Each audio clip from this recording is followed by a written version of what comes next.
আওয়ামী লীগ হলো একটা হিজরত দল। এই হিজরত দল হিজরতের মতো হাততালি বাজায় আর মানুষের সামনে বিনোদন দেওয়ার চেষ্টা করে। আসসালামু আলাইকুম দর্শক, অত্যন্ত গুরুত্বপূর্ণ কয়েকটি সংবাদ রয়েছে। প্রথমে থাকছে কোকা কোলার বিজ্ঞাপন নিয়ে মুখ খুলেছেন শায়েখ মিজানুর রহমান আজহারি। থাকছে এই বিষয়ে একটি প্রতিবেদন। এরপর আরও একটি প্রতিবেদন থাকছে যেখানে দেখবেন 10 ক্যাটাগরিতে বাংলাদেশের উপর ভিসা নিষেধাজ্ঞা তুলে নিল ওমান। এবং সবশেষ একটি রাজনৈতিক বক্তব্য রয়েছে। এক তরুণ উদীয়মান নেতা আওয়ামী লীগকে হিজড়ার সঙ্গে তুলনা করে বলেছেন আওয়ামী লীগ হিজড়ার দল। এ বিষয়ে তার বক্তব্য দেখানো হবে। তাহলে চলুন শুরু করা যাক। দর্শক, প্রথমে থাকছে কোকা কোলার বিজ্ঞাপন নিয়ে শায়েখ মিজানুর রহমান আজহারির বক্তব্যের উপর একটি প্রতিবেদন। ফিলিস্তিনের গাজায় ইসরায়েলি বর্বরতার প্রতিবাদে সারা বিশ্ব সহ বাংলাদেশও ইসরায়েলি ও মার্কিন পণ্য বয়কট করেছেন সাধারণ জনগণ। সম্প্রতি কোকা কোলা বাংলাদেশে একটি বিতর্কিত বিজ্ঞাপন প্রকাশ করলে তা নিয়ে সামাজিক মাধ্যমে সমালোচনার ঝড় বইতে শুরু করে।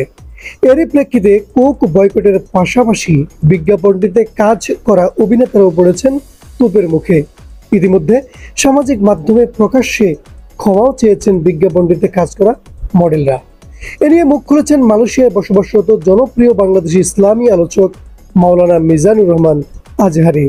মঙ্গলবার নিজের ভেরিফাইড ফেসবুক পেজে এক পোস্টে তিনি বলেন, কুরবানির আগে আগে ওদের বিজ্ঞাপনটা অনেকটা পাগলকে সাঁকো না নাড়ানোর অনুরোধের মতোই হয়েছে।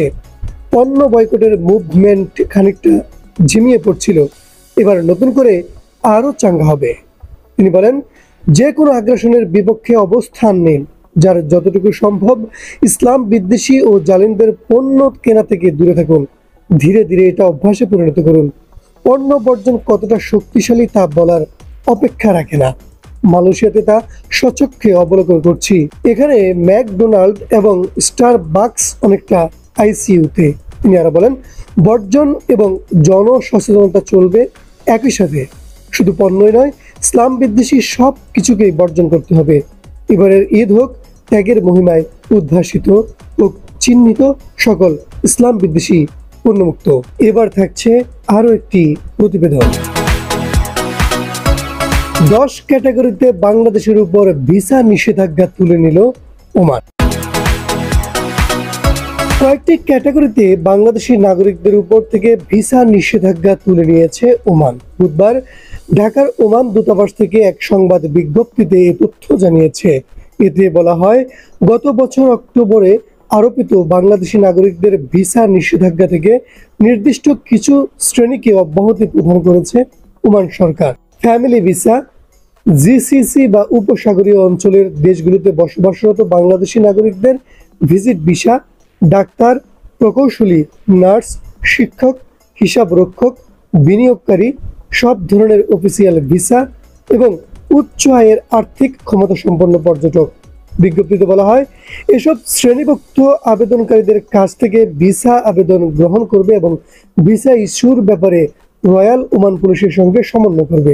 আবেদনকৃত ভিসার পক্ষে আবেদনকারী তার যাবতীয় কাগজপত্র যথাযথ সত্যায়নপূর্বক যাচাই বাছাইয়ের জন্য দূতাবাসে জমা দেবেন।